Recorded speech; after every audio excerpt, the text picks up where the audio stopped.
Pokemon just made their big Pokemon Day announcement. But it wasn't Legends EA or the lack of a Generation 10 announcement that got everyone's attention. It was a brand new title announced out of nowhere, Pokemon Champions. And it's about to change everything, not just Pokemon battling. Basically, Pokemon Champions is Pokemon's attempt at a game somewhere between Pokemon Stadium and Pokemon Showdown. And as a competitive player myself and former world champion, I shamelessly hope it's the latter. Anyway, I'd expect the game to work where we take the Pokemon we've caught in any of our games, transfer them to Champions, and from there, freely adjust the stats and moves however we want. So hopefully, no more riding a stupid bike back and forth for hours on end. But with the promise to make competitive battling much more accessible, I hope Pokemon takes it even a step further. With inspiration from Showdown's most popular format, as well as their own single-player version, they could finally make their own official random battles, which is actually a real possibility now. But one thing we don't have to speculate is the return of generationally exclusive mechanics. For the first time, the Pokemon Company, and maybe even players themselves, will be able to freely turn them on or off whenever and in whatever combination they want, which should keep competitive battles really fresh and interesting. And we could finally see balance patches now too, because by separating multiplayer into its own game, Game Freak no longer has to make sure a game is simultaneously balanced for both the players who enjoy battling and for those who enjoy the single player experience. And look at Legends Arceus.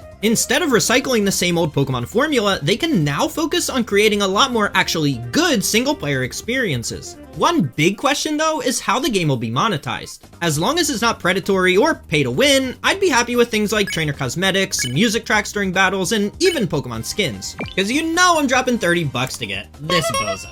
But what do you guys think?